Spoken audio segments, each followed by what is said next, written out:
Assalamualaikum warahmatullahi wabarakatuh. Perkenalkan, nama saya Meladina Utami, NIM 19217, Prodi PGSD 5A. Nah, di sini saya akan mewawancarai salah satu tokoh masyarakat Tapan, yaitu Bapak Effendi SPD, tentang masalah banjir. Mohon maaf sebelumnya Pak, saya meminta waktu Bapak sebentar untuk diwawancarai.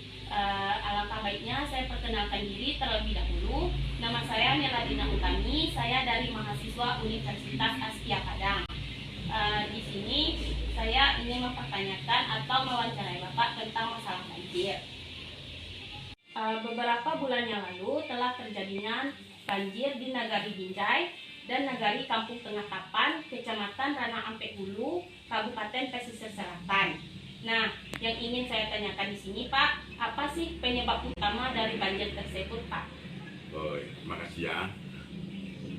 Penyebab utama dari banjir itu pertama sekali adalah curah hujan yang cukup lebat atau yang cukup deras dalam waktu yang lama, misalnya 1 atau 2 hari. Kemudian ada saluran sungai yang tidak berfungsi sebagaimana mestinya. Kemudian yang lebih parah lagi, membuat banjir itu semakin besar melanda kampung warga, itu disebabkan adanya tanggul yang jebol. Tanggul yang jebol inilah yang semakin membesarnya banjir melanda dua nagari tadi, Nagari Binjai Tapan dan nagari tadi. Itu penyebab utama.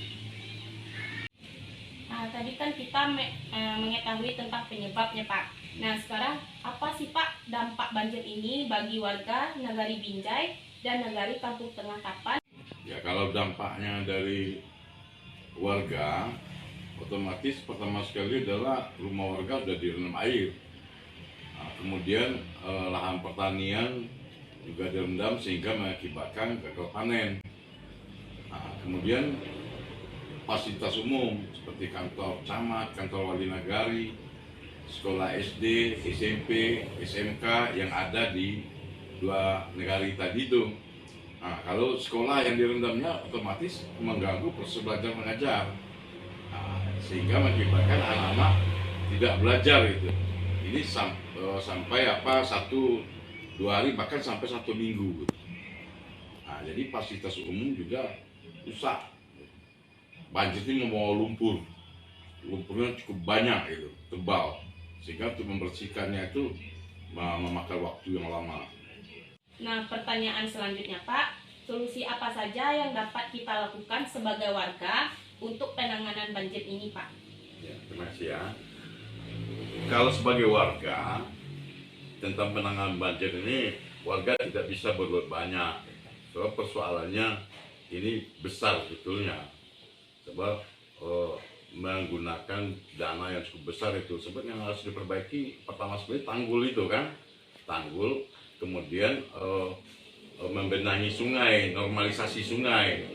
Nah, kalau ini yang kita lakukan, warga pasti tidak mampu. Yang mampu melakukan ini hanyalah pemerintah itu, baik pemerintah daerah, baik pemerintah kabupaten, kota, atau provinsi, sekalipun pemerintah pusat. Kalau ditujukan kepada warga, ya warga otomatis tidak bisa berbuat banyak. Nah, pertanyaan yang terakhir Pak, apakah masalah banjir ini warga sudah menyampaikan ke pemerintah agar banjir ini dapat diatasi, setidaknya mengurangi tinggi air melanda kampung warga? Jadi persoalan banjir ini warga telah melaporkan kepada pemerintah, mulai dari pemerintah negari, kecamatan, kabupaten, malah sampai provinsi dan pemerintah pusat. Alhamdulillah, dalam masalah mengatasi banjir ini, pemerintah telah melakukan pembenahan dari tanggul yang jebol tadi. Nah, kemudian yang belum dilaksanakan adalah normalisasi sungai. Normalisasi sungai ini sangat penting sekali sebetulnya. Jadi kalau sungainya sudah lurus, diperbaiki dan bersih, kemudian aliran air itu tidak terganggu. Jadi normalisasi sungai ini harus kita laksanakan.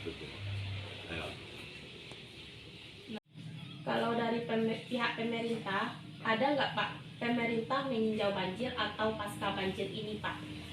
Dari pihak pemerintah ada ya yang meninjau ke sana tuh ada wakil bupati.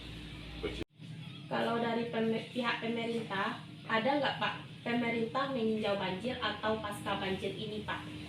Dari pihak pemerintah ada ya yang meninjau ke sana tuh ada wakil bupati Pesisir Selatan dan bupati Pesisir Selatan. Ya, kemudian ada Bapak Gubernur Sumatera Barat tuh Buya Mahyerdi datang ke sana meninjau langsung ke lokasi dan melihatlah tanggul-tanggul yang roboh, yang rusak itu.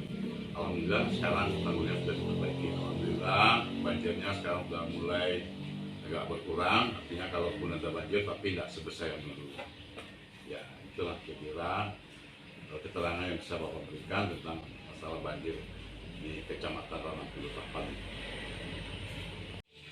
Terima kasih atas waktunya Pak dan keterangan-keterangan yang telah Bapak sampaikan tentang masalah banjir yang melanda di Nagari Binjai dan Nagari Kampung Tengah. Mudah-mudahan pihak terkait akan memberikan perhatiannya terhadap bencana alam seperti ini agar banjir tidak terjadi lagi di negara kita ini Pak. Demikianlah wawancara saya pada hari ini tentang masalah banjir dengan salah seorang tokoh masyarakat Tapan, yaitu dengan Bapak Effendi SPD.